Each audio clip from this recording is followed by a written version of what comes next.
A continuación vamos a hacer el desarrollo analítico de un ejercicio que usualmente encontramos en cursos de física mecánica para estudiantes de ingeniería y ciencias. En este caso vamos a hacer la aplicación de la segunda ley de Newton y también la aplicación de las ecuaciones cinemáticas para el caso de aceleración constante, con el objetivo de calcular el tiempo que tarda en recorrer cierta longitud una masa en un sistema específico. El sistema físico que vamos a trabajar es el siguiente. Consta de aquí una masa de magnitud m, otra masa que cuelga aquí de magnitud m minúscula, atadas por una cuerda. El rozamiento entre la superficie de la mesa y la superficie de esta masa es pequeño o despreciable. La masa de la cuerda también es muy pequeña, el rozamiento entre la cuerda y la polea también es pequeño y la masa de la polea es pequeña comparada con el valor de esta masa y esta masa. Este experimento, a pesar de esas simplificaciones, es completamente posible realizarlo. De hecho lo hicimos en el laboratorio, en un video que en otro video le mostraremos. Y vamos a comenzar a hacer el desarrollo analítico. Entonces el problema consiste en lo siguiente: libero de este lugar la masa, la libero del reposo con velocidad inicial igual a 0, significa que se libera el reposo, esta cuerda esta masa y va a comenzar a desplazarse hasta que recorre completamente la longitud d, y estas líneas que ven acá están simbolizando un par de sensores que me miden el tiempo que tarda en ir la masa desde este lugar hasta este lugar. En el laboratorio nosotros podemos medir esta masa, podemos medir esta masa que cuelga acá, podemos medir esta longitud que está de acá hasta acá, y también podemos medir el tiempo que tarda en ir de acá hasta acá con el cronómetro y los sensores. El objetivo acá es calcular el tiempo que tarda en ir de acá hasta acá y compararlo con el valor que medimos en el laboratorio. Eso nos permite hacer una verificación de la segunda ley de Newton. Entonces, para hacer la aplicación de la segunda ley de Newton, comenzamos con el diagrama de cuerpo libre o el diagrama de fuerza sobre cada una de las masas. Entonces comencemos con la masa que está acá, con esta masa que se ve aquí. Entonces, con esa masa, sobre esa masa actúan las siguientes fuerzas. La fuerza que ejerce la mesa, que es una fuerza que es completamente perpendicular a la superficie, es una fuerza de contacto que va perpendicular a la superficie, apunta hacia arriba. También está la fuerza que le ejerce la cuerda, alando la masa hacia la derecha, la fuerza que ejerce la cuerda a la masa m mayúscula. También está la fuerza que le ejerce la Tierra, que es una atracción gravitacional. Esa fuerza de atracción gravitacional que ejerce la Tierra a esta masa es la que se llama peso, es la que llamamos peso, y esas serían las fuerzas que están actuando. Usualmente también encontraríamos una fuerza de rozamiento que es tangencial a las superficies de contacto, pero en este caso la vamos a despreciar porque igual en el laboratorio que hicimos se puede llevar prácticamente a cero esa fuerza. Entonces aquí vamos a considerar esa aproximación como la adecuada y la vamos a aplicar en este caso. También vamos a hacer ahora el diagrama de cuerpo libre de esta masa que está aquí colgando. Entonces las fuerzas que están actuando son las que ejercen la cuerda y la que ejerce la Tierra, que son las dos que aparecen acá. La fuerza que ejerce la cuerda hacia arriba y la fuerza que ejerce la Tierra atrayéndola gravitacionalmente hacia abajo. Esas son las fuerzas que actúan sobre la masa que cuelga y sobre la masa que está sobre la mesa. Ahora, esas fuerzas, hacemos la suma de fuerzas y el resultado de esa suma de fuerzas va a ser igual al producto de la masa por la aceleración de cada una de esas masas. Eso lo hemos escrito acá directamente. Entonces aquí está la fuerza peso, está aquí está la fuerza normal, aquí está la fuerza que ejerce la cuerda a ese bloque de masa m mayúscula, y aquí está igual a masa por la aceleración de ese bloque. Ahora, a continuación, vamos a escribir cada una de esas fuerzas en componentes cartesianas. Entonces, en el caso del peso, el peso, como se dan cuenta, pues apunta hacia abajo. Eso es un sistema de coordenadas cartesiano, de tal manera que este vector tiene solamente componente vertical, la componente horizontal es 0. Y apunta hacia abajo, que eso es lo que estamos mostrando acá. Aquí aparece 0, el valor del peso es masa por gravedad y este signo menos está indicando que va hacia abajo a lo largo del eje Y. En el caso de la normal apunta hacia arriba, fíjense que aparece aquí la n y apuntando con signo positivo, eso indica que va hacia arriba y la componente x es 0. no tiene componente horizontal. En el caso de la cuerda, la fuerza que ejerce la cuerda ala esta masa hacia derecha, ¿okay? Hacia el eje positivo de las X, como está escrito acá. Entonces aquí aparece la magnitud de la fuerza que ejerce la cuerda, la llamamos T, y apunta hacia el lado derecho, por eso aquí aparece T positivo, y la componente Y es 0. Y eso es igual a masa por aceleración. Ahora, el vector aceleración, para saber hacia dónde va la aceleración, entonces tenemos que hacer, o sea, una forma de hacerlo es con el siguiente análisis. Aquí es usual, es típico, que se piense que en la dirección en que se mueve el cuerpo es la misma dirección de la aceleración. Eso eventualmente puede ser cierto, pero en general no es cierto. Un cuerpo puede moverse hacia derecha y su aceleración ser hacia izquierda, etc. En este caso, la aceleración va en el mismo sentido del movimiento, pero para ver cómo obtener la dirección de la aceleración, la dirección y sentido de la aceleración, entonces hacemos un análisis vectorial. ¿En qué consiste ese análisis vectorial? Entonces aquí vamos a ver la definición de aceleración. La definición de la aceleración siguiente es el cambio en la velocidad por unidad de tiempo. El cambio de la velocidad es la velocidad final, o la velocidad 2ak menos la velocidad inicial, que son cantidades vectoriales. Eso dividido el tiempo que transcurre en que cambie la velocidad de v1 a v2. ¿Okay? Entonces, fíjense que la aceleración va en la misma dirección en que cambia el vector velocidad, ya que este cambio en el tiempo es un número positivo. Entonces nos vamos a fijar en qué dirección va el cambio en la velocidad. Vamos a fijarnos en qué dirección va este vector. Esta ecuación que aparece aquí, esta ecuación vectorial, si yo sumo a ambos lados v1, obtengo esta ecuación de aquí abajo, es exactamente la misma. Entonces vamos a aprovechar esto que aparece acá para determinar cuál es la dirección del cambio en la velocidad, que va a ser en la misma dirección del vector aceleración. Aquí lo tenemos.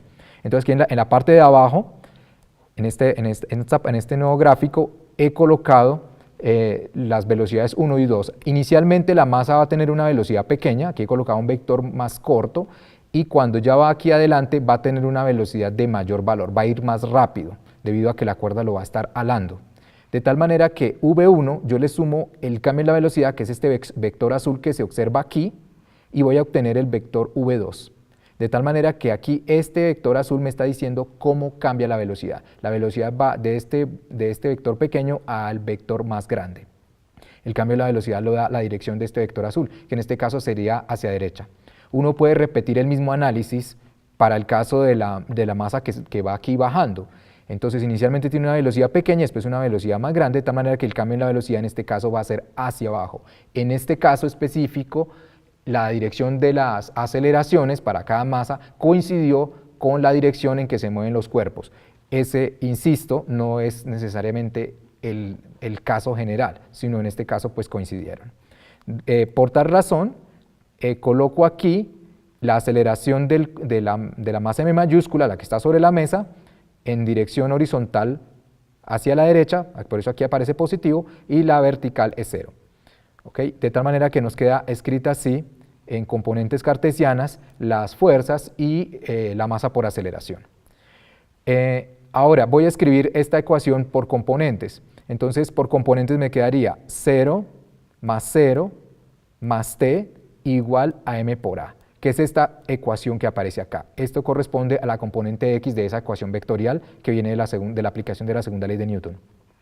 Aquí viene la parte y, la componente vertical, que es menos mg más normal más 0 igual a m por 0, que es 0, que es esta ecuación que ven acá. Esta corresponde a la componente y o componente vertical de la suma de fuerzas en la aplicación de la segunda ley de Newton. Repetimos un procedimiento análogo a este para el caso de la masa que va bajando verticalmente. Entonces la masa que va bajando verticalmente, entonces tenemos el peso, tenemos la fuerza que ejerce la cuerda igual a masa por aceleración. En este caso, pues nuevamente el peso no tiene componente x, tiene solamente componente vertical y hacia abajo del eje lleva hacia abajo, hacia el centro de la Tierra. Y la fuerza que ejerce la cuerda ala el cuerpo, en este caso lo ala hacia arriba, aquí corregimos el signo, lo ala hacia arriba, ¿ok? No tiene componente x, aquí vamos a verificar, fíjense, las fuerzas que están actuando sobre la masa que está colgando. Fíjense, la cuerda ala hacia arriba la masa y el peso va hacia abajo, ¿ok? Entonces fíjense, el peso va hacia abajo, componente negativa, y la fuerza que ejerce la cuerda va hacia arriba, componente positiva, ¿ok? Y en este caso la aceleración del cuerpo va hacia abajo, componente vertical y negativa, y no tiene componente x, o mejor, la componente x es 0. Aquí por componentes quedaría 0 más 0 igual a 0, de tal manera que nos daría 0 igual a 0, es una ecuación que no contribuye al desarrollo de este problema. La componente y sería menos mg más t igual a m por menos a, y esa es la ecuación que tenemos aquí. De tal manera que el conjunto de ecuaciones que resulta de la aplicación de la segunda ley de Newton son estas tres, ¿ok? Las dos primeras vienen del cuerpo que está sobre la mesa y la tercera corresponde al cuerpo que va bajando verticalmente. Ahora, esa corresponde a la aplicación de la segunda ley de Newton. Ahora vamos con la aplicación de las ecuaciones cinemáticas. En este caso tenemos un par de cuerpos que se mueven con aceleración constante. Como la aceleración es constante, entonces puedo aplicar esta ecuación de acá. Esta ecuación me da el vector posición en función del tiempo para un cuerpo que se mueva con aceleración constante. Hay por ejemplo, otros movimientos con aceleración constante, el típico de caída libre. Otro de aceleración constante puede ser el movimiento parabólico. Y en este caso tenemos un par de cuerpos, uno que se mueve sobre la mesa y otro que se mueve verticalmente. Estos también se mueven con aceleración constante. Y cada vez que tenga un movimiento con aceleración constante, entonces puede aplicar esta ecuación que aparece acá. Esto indica el vector posición en cada instante de tiempo t, esta es la posición inicial, esta es la velocidad inicial y aquí aparece la aceleración del cuerpo, que la podemos obtener a través de la segunda ley de Newton. T corresponde al tiempo que ha transcurrido, ¿ok? En este caso vamos a escribir el vector posición en función del tiempo para esta masa que está acá. Igual lo habíamos podido hacer con esta, pero en este caso vamos a aplicarlo a este caso. Entonces vamos a colocar aquí un sistema de coordenadas. Fíjense, aquí está, este sería el eje Y, este sería el eje X. Colocamos el sistema de coordenadas para escribir el vector posición de esta masa como función del tiempo. Entonces inicialmente esta masa está aquí en el origen de coordenadas, o sea que su posición inicial es 0, 0. Y inicialmente también, además, esta masa se libera del reposo, es decir, su velocidad inicial es 0, ¿ok? Por lo tanto, acá este término va a ser 0, este término va a ser 0, y la ecuación nos queda reducida a solamente este término, que es lo que he escrito acá. Ahora, la aceleración de la masa que está sobre la mesa va hacia derecha, que es lo que he escrito acá, va hacia derecha, lo voy a corregir acá, derecha, componente vertical es 0, allí está, y ahora después la masa recorre una longitud d. ¿Okay? Vamos a darnos cuenta acá, he elegido colocar el vector posición de este, entonces esta masa va a recorrer una longitud d, ¿ok? Va a recorrer una longitud d. Entonces, cuando llegue aquí la masa a este lugar, su coordenada x va a valer d y su coordenada y va a valer 0, ¿ok? Vamos a verificar esto acá. Entonces, este vector posición va a ser igual a d en x y 0 en y, ¿ok? Aquí lo estoy acomodando, esto antes estaba escrito para la masa vertical, la que va bajando verticalmente, y aquí lo he acomodado para la masa que va moviéndose horizontalmente, ¿ok? Ahora, la componente vertical, la y, es 0, nos va a dar 0 igual a 0, nuevamente no nos va a contribuir, y ahora nos vamos a fijar en la componente x. La componente x de este vector sería d, mírenlo acá, y la componente x del lado derecho sería 1/2 por a por t al cuadrado, que es lo que tengo escrito acá. Y entonces obtengo una ecuación que resulta una ecuación escalar que resulta de la aplicación del vector posición para el caso de aceleración constante. ¿Ok? Entonces esto nos da una cuarta ecuación. Por lo tanto, el sistema de ecuaciones obtenidos a partir de la aplicación de la segunda ley de Newton y usando la cinemática para el caso de aceleración constante, nos dan estas 4 ecuaciones que aparecen acá. Ese es el gran resumen de toda esta parte. Ahora la parte siguiente, entonces nuevamente, para recordar qué es lo que queremos hacer acá. Acá, en el laboratorio nosotros vamos a medir la masa de cada uno, del que está sobre la mesa, del que está colgando, vamos a medir la distancia que recorre, la distancia D, ¿ok? Y con esos datos, y también asumiendo que conocemos el valor de la gravedad, con esos datos vamos a calcular el tiempo que transcurre la masa en recorrer una longitud D, el tiempo que transcurre en que esta masa vaya desde este lugar hasta este lugar, ¿ok? Ese es el objetivo acá. Bien, entonces vamos a solucionar para el tiempo. Finalmente lo que queremos es calcular el tiempo. Entonces fíjense esta ecuación que aparece acá. Esta ecuación, ¿de dónde viene? Fíjense en esta ecuación. En esta ecuación vamos a sustituir la T, el valor de la fuerza que hace la cuerda. Dice acá que es igual a m por a, se sustituye acá y se obtiene esta ecuación que observamos acá.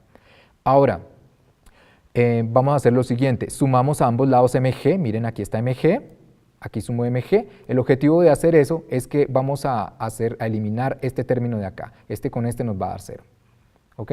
Otro término que vamos a sumar es ma, mírenlo aquí, y también lo sumo acá. Uno debe sumar a ambos lados de la igualdad el mismo término para mantener la igualdad, igual multiplicar ambos lados por el mismo número para mantener la igualdad, etcétera, etcétera, ¿ok?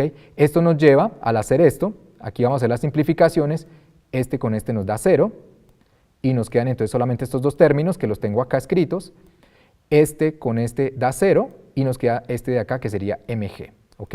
Eso nos permite dejar la magnitud de la aceleración al lado izquierdo, y de aquí factorizamos la a. Aquí aparece factorizada y me queda m por m. Ahora, paso siguiente, divido ambos lados, divido este lado por m más m, y divido a este lado por m más m, de tal manera que la ecuación que resulta es esta. Fíjense que así como está escrito esto, aparece la magnitud de la aceleración que tienen las masas en términos de las masas y el valor de la gravedad. Las masas las puedo medir con una balanza en el laboratorio y el valor de la gravedad vamos a usar el que es aceptado en física, que usualmente es, bueno, en sistema CGS sería 980 centímetros por segundo cuadrado, ¿ok?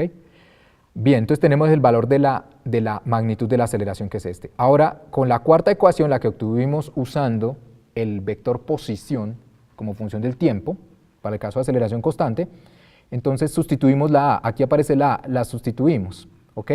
Entonces, previo a eso, aquí aparece al final la sustitución, pero previo a eso, vamos a hacer el despeje del tiempo, previo a eso, para que no nos quede tan pesada la ecuación. Entonces, nuevamente, multiplico ambos lados por 2, miren el 2 acá y el 2 acá. La idea es que esto nos va a dar 1, ¿ok? Divido ambos lados por A, entonces aquí divido por A y aquí divido por A. La idea de eso es que A dividido A da 1 y nos queda solamente T al cuadrado a este lado y a este lado 2D sobre A. Ahora a ambos lados calculo raíz cuadrada, ¿ok? De tal manera que obtengo esta expresión de acá. Tomo en este caso, bueno, el caso de la raíz cuadrada tiene dos soluciones, una positiva y una negativa. Nosotros tomamos el signo más porque nuestra variable es positiva, arranca en t igual a 0 y se incrementa positivamente. Ok, ahora sí vamos a hacer la sustitución de la A que hayamos obtenido. Esta A que aparece acá con las masas, la sustituimos, aquí en este denominador se sustituye, miren aquí está sustituido, hacemos producto extremos y medio, obtenemos esta expresión de acá, y aquí simplemente lo que hago es acomodarlo, ¿sí? Y aquí queda 2D sobre G, miren el término acá, y aquí hago m dividido m me da 1, y m mayúscula dividido m minúscula, miren el término acá, ¿ok? Ahora, este sería el resultado del tiempo, digamos que obtenemos por este procedimiento analítico de aplicación de la segunda ley de Newton y de la ecuación cinemática para el caso de aceleración constante. Ahora, en el laboratorio nosotros medimos esta masa, la longitud D. También medimos el tiempo que tarda en ir de acá hasta acá, pero en este caso vamos a hacer una comparación. Entonces vamos a usar los siguientes datos: esta masa, esta longitud D y esta masa que está acá, y el valor de la gravedad para determinar el tiempo. Eso lo hicimos en el laboratorio. Aquí hago la sustitución, en nuestro caso la D vale 85 centímetros, aquí lo he colocado en CGS, sistema CGS. El valor de la gravedad que hemos usado es 980 centímetros sobre segundo cuadrado. El valor de la masa que está sobre la mesa es 107.77 gramos. El valor de la masa que cuelga, allá se van a dar cuenta que es simplemente un ganchito, que en este caso vale 5 gramos.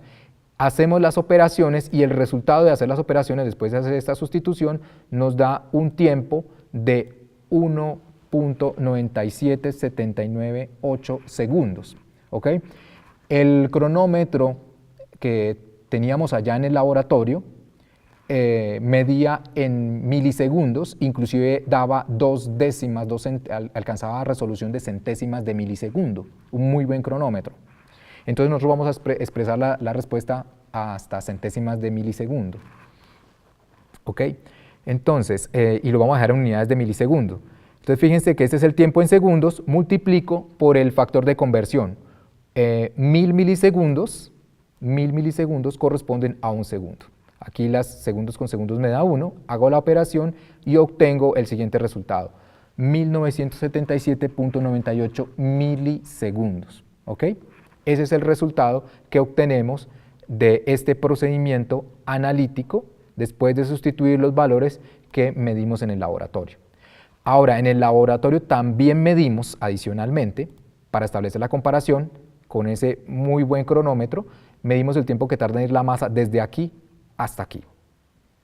Y el resultado de la medición nos dio 1916.79 milisegundos. Él fue el valor que medimos directamente con el cronómetro. Ahora, fíjense que no son exactamente iguales, son parecidos, y vamos a ver qué tan parecidos son. Entonces, para ver qué tan parecidos son, para poderlos comparar, entonces calculamos un porcentaje de discrepancia entre esos dos valores. ¿Cómo se hace eso?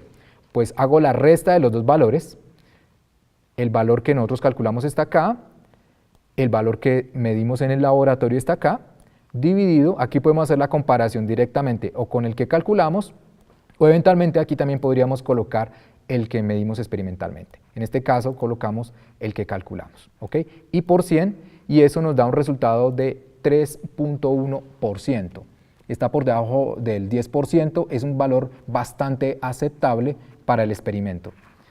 De esta manera entonces podemos decir que dentro de un 3.1% de discrepancia es aceptable digamos, la verificación de la segunda ley de Newton en este sistema de las dos masas. Les recomiendo que vean el video donde realizamos el experimento.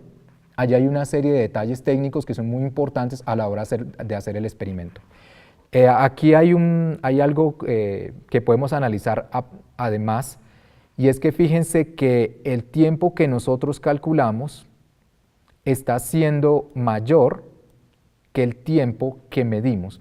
Tal vez uno podría llegar a explicar esa discrepancia teniendo en cuenta que a pesar de que en el laboratorio uno elimina la fuerza tangencial acá, existen otras razones por las cuales se podría frenar el carro, no solamente por esta fuerza de rozamiento acá, sino también eventualmente el aire, eventualmente algo de rozamiento en la polea también podría cambiar el resultado, aunque en este caso nosotros los consideramos absolutamente despreciables, a la hora de la medición podrían afectar un poco, aunque realmente nos damos cuenta que afecta muy poco. Entonces el resultado que hemos obtenido es un resultado bastante bueno, bastante aceptable para verificar la segunda ley de Newton en este caso. Hasta aquí, espero verlos en otro video donde realicemos otro experimento con su correspondiente análisis teórico. Muchas gracias.